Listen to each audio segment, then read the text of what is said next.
Hello everybody, it is Corey from Gemini Guitar and we're back for some punk style, I guess you might say. So this is some melancholy punk riffing as I have dubbed it.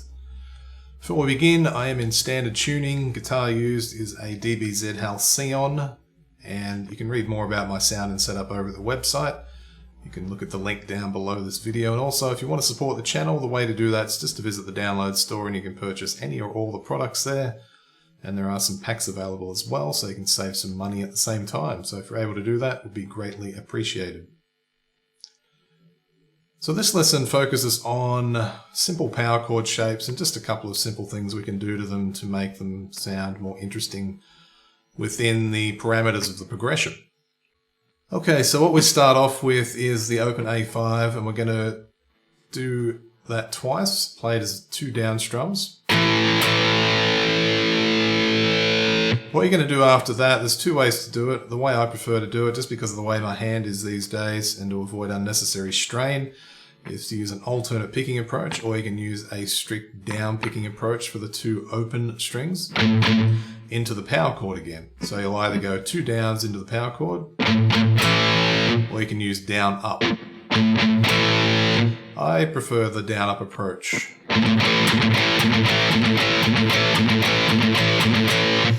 Now the tricky part about it is you've got to palm mute for those 2 open strings, take off then and strum the chord with the down strum without palm muting it. So just be careful of that. So that they have to be distinct from one another.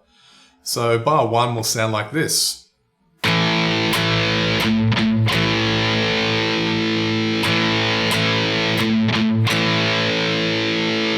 Now you're going to carry the fragment that appeared in the last 2 beats of that bar into the next bar and then repeat it. So what I mean by that is 2 open strings, power chord, and do the same thing again. So bars 1 and 2 will sound like this.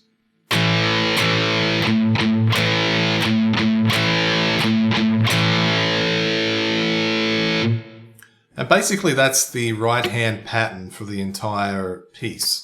So we're going to move into the F5, and that's in the first position.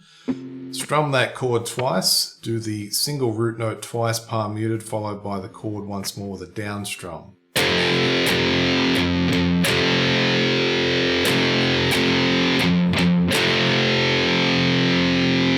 Take that fragment from the second half of that bar and repeat it twice more in the next bar.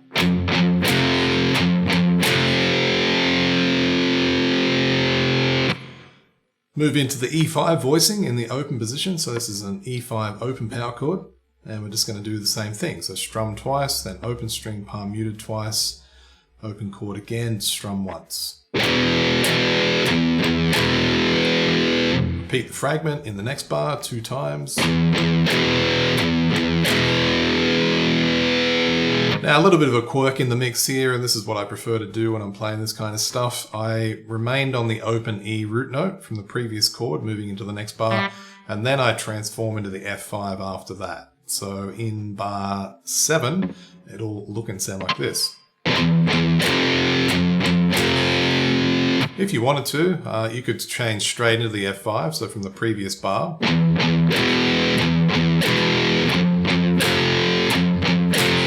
But I'm doing it like this. And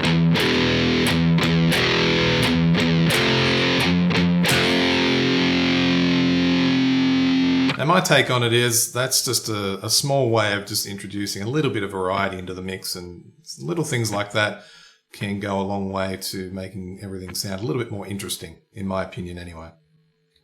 Now to finish things off, this is where basically I was mentioning before with the 2-note power chord shape. So this one's one you'll hear in a lot of more modern punk music and in the emo scene as well.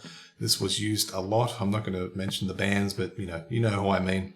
And what this one is a little bit of a different width, and it's basically a power chord with an augmented 5th.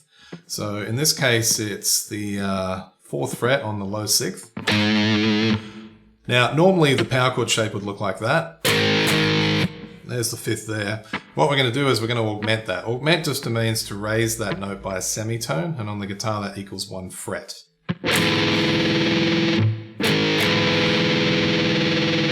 Now you'll hear there's a lot of nice tension between that.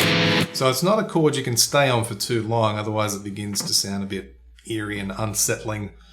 But it does work very well when resolving back into the A power chord. Now the way we do that in this case is by reverting back into the open position. But I'll just show you something here from this chord. So if you were to do the open A5 power chord in the 5th position instead, so the root is on the 6th string and the 5th is on the 5th string, then it would look like that. If I use my 3rd finger here, a bit more familiar looking finger-wise anyway. So what this does, it takes that, that degree there, the G sharp note if you want, or A flat, and then transforms into the root note, leaving the 5th in place once it gets into that voicing. So initially it's an augmented power chord. Once we move the 1st finger over, it just becomes the natural A power chord again. So it's a very interesting transition in back to the A power chord.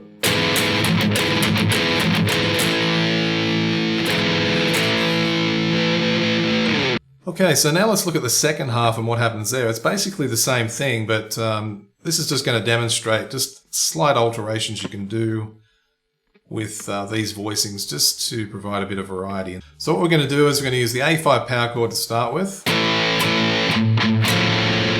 But what we're going to do then is sharpen that 5th. So augment it just once and then revert back. So it's...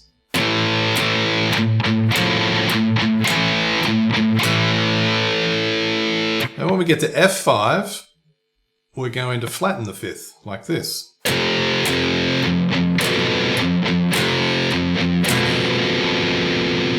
So where that middle finger is, that's the flat 5th. Normal 5th, flat 5th. I love this sort of stuff.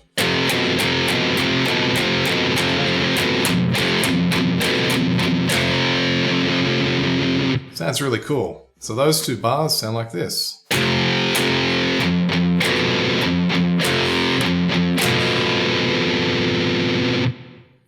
Now for the E5, we're going to augment the 5th at a certain point.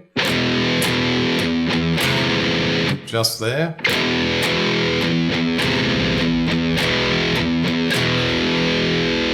Same thing as what we did before. Keep on the low E root note leading into the F5. And we just stay there because that doesn't last long. And then we're going to go back into our augmented power chord in the 4th position. And then you can just repeat the whole thing over again as many times as you want. So that wraps things up for today's lesson. Don't forget there's a tab for it over at the website. That's geminiguitar.com.au, and there's a whole bunch of other cool free stuff there to check out. Until the next lesson, bye for now.